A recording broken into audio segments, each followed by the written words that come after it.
আসসালামু আলাইকুম। Dubai rest pro চ্যানেলে আপনাদের সবাইকে স্বাগতম। আজকে আমরা এই ভিডিওতে দেখব যে কিভাবে একটি কাস্টম ইভেন্ট তৈরি করা যায়। তো আমরা গুগল ট্যাগ ম্যানেজারের মাধ্যমে অনেকগুলো কাস্টম ইভেন্ট ক্রিয়েট করতে পেরেছি। যেমন about us page, contact us page, এগুলো আমরা কাস্টম ইভেন্ট ধরে করেছি। ইভেন কি আমরা পারচেজও কাস্টম ইভেন্ট করেছি গুগল ট্যাগ ম্যানেজারের থ্রুতে। তো আজকে আমরা দেখব যে জিএফ4 অ্যাকাউন্টে আমরা কিভাবে একটি কাস্টম ইভেন্ট তৈরি করতে পারি। তাহলে চলুন শুরু করা যাক।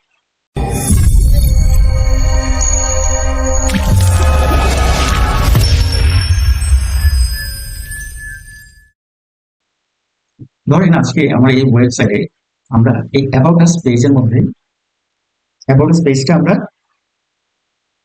কাস্টম ইভেন্ট তৈরি করব। এর জন্য আমরা গুগল অ্যানালিটিক্সে চলে যাই। যাওয়ার পর আমরা অ্যাডমিনে যাব। অ্যাডমিনে যাওয়ার পর এখানে যে ইভেন্ট অপশনটা আছে এই ইভেন্টে ক্লিক করব। দেন আপনারা এখানে দেখতেছেন যে ক্রিয়েট অ্যান ইভেন্ট লেখা আছে। তো আমরা ক্রিয়েট ইভেন্টে ক্লিক করব। ক্লিক করার পরে এখানে বেশ কিছু ইনফরমেশন পাবেন যে ক্রিয়েট উইদাউট কোড। তো আমরা কি করব, এগুলো না দিয়ে আমরা কিছু কন্ডিশন ইউজ করবো। তো এর জন্য আমরা এই ভিউ মোড এই অপশনে যাব। যাওয়ার পর এখানে একটি কাস্টম ইভেন্টের নাম দিয়ে দিই। এখানে অনেকগুলো কাস্টম ইভেন্ট আপনারা দেখতে পারবেন। তো আমি এখানে দিয়ে দিতেছি অ্যাবাউট আস পেজ ভিজিট।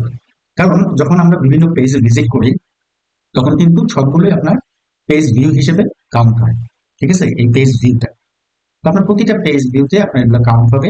যদি মনে করেন আমরা যদি এখন ধরেন গুগল অ্যানালিটিক্স এর মধ্যে যদি রিপোর্টে যাই, গুগল অ্যানালিটিক্স এর মধ্যে যদি আমরা রিপোর্টে যাই, রিপোর্টে যাওয়ার পর এই ইভেন্টের মধ্যে যদি যাই তাহলে আপনারা এখানে দেখতে পারবেন যে এখানে এই যে দেখেন পেজ ভিউ কাউন্ট হয়েছে আপনার 52 বার। কিন্তু আমরা মনে করেন আমি যদি about us page, contact us page দুটো পেজে যাই তাহলে কিন্তু এখানে 54 শো করবে, কিন্তু ইন্ডিভিজুয়ালি কোনো নাম দেখাবে না। যেমন অ্যাবাউট আস পেজের মধ্যে কয়বার ভিজিট হয়েছে অথবা কন্টাক্ট আস পেজে কয়বার ভিজিট হয়েছে, এর জন্যই আপনার যে কাস্টম ইভেন্টটা তৈরি করা। তো আমরা এখানে আমাদের যে কাস্টম একটা ইভেন্টের নাম দিলাম, এই নামে আর কোনো ইভেন্ট এখানে নেই। আর এইখানে যে কন্ডিশনাল অপশনটা আছে এখানে প্রথমটা আমরা পেজ ভিউ দেব এবং পরেরটা আমরা এই পেজ লোকেশন দিয়ে আর অপারেটরটাকে আমরা ইকুয়াল দিয়ে দেবো। ইকুয়াল দেওয়ার পরে দেখুন এখানে একটি ভ্যালুর মধ্যে একটি ইউআরএল বসাতে হচ্ছে। তো আমাদের অ্যাবাউট আস পেজের যে ইউআরএলটা এটা আমরা কপি করে এখানে বসিয়ে দেবো। তো এটা দেওয়ার পরে আর কিচ্ছু করা লাগবে না, আমরা এখন সেভ বাটনে ক্লিক করে সেভ দিয়ে দেবো। এখন আমাদের এটা এখানে হয়ে গেছে। এই দেখুন এখানে এই কন্ডিশনটা দিয়ে দিছে যে পেজ ভিউ হবা, কিন্তু এই ওয়েবসাইটে গেলে অ্যাবাউট আস-টা তুমি কাউন্ট করবা এই ইভেন্ট নাম ধরে। তো আমরা এখন এই ক্রিয়েট বাটনে ক্লিক করে দিলেই আমাদের কাজটা শেষ হয়ে যাবে। আমাদের এটা ক্রিয়েট হয়ে গেছে। এখন আমরা কি করব, একটু ডিবাগ মোডে যেয়ে দেখি এটা কাজ করে কিনা। ডিবাগ নিতে গেলাম অ্যাডমিন থেকে, আর ওদিকে আমাদের গুগল ট্যাগ ম্যানেজারটাকে আমরা প্রিভিউ করি।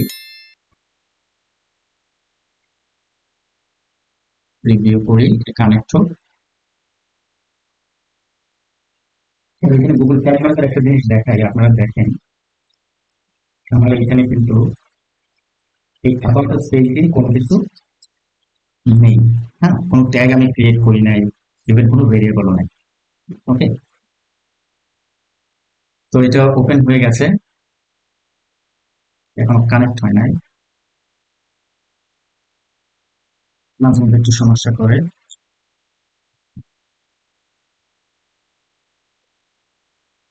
কানেক্ট হয়ে গেছে। এখন আমরা এই জিটিএম এর মধ্যে আমরা এই কানেক্ট সরি জিএফ এর মধ্যে আমরা কানেক্ট করে দিই। এই দেখেন পেজ ভিউ আসছে। হ্যাঁ, তো পেজ ভিউটা আমরা যদি এখন এখানে ক্লিক করি তাহলে একদম নিচে যদি যাই তাহলে পেজ টাইটেল দেখবো কি আমাদের হোম পেজটা। হ্যাঁ, আর এখানে ট্যাগ ম্যানেজার চলতে আসছে এটা। আর লোকেশন যদি দেখি পেজ লোকেশন দেখেন এই যে এটা আমার হোম পেজ। তো আমি এখন আমার ওয়েবসাইট থেকে যদি অ্যাবাউট আস পেজে যাই, যাওয়ার পরে যদি আমি প্রথমে ট্যাগ ম্যানেজার যাই, ট্যাগ ম্যানেজার যাওয়ার পর দেখুন এই যে অ্যাবাউট আস পেজের মধ্যে সে চলে আসছে। ঠিক আছে, এখানে দেখুন অ্যাবাউট আস পেজ। এখন আমি জিএফ4 অ্যাকাউন্টে যাই।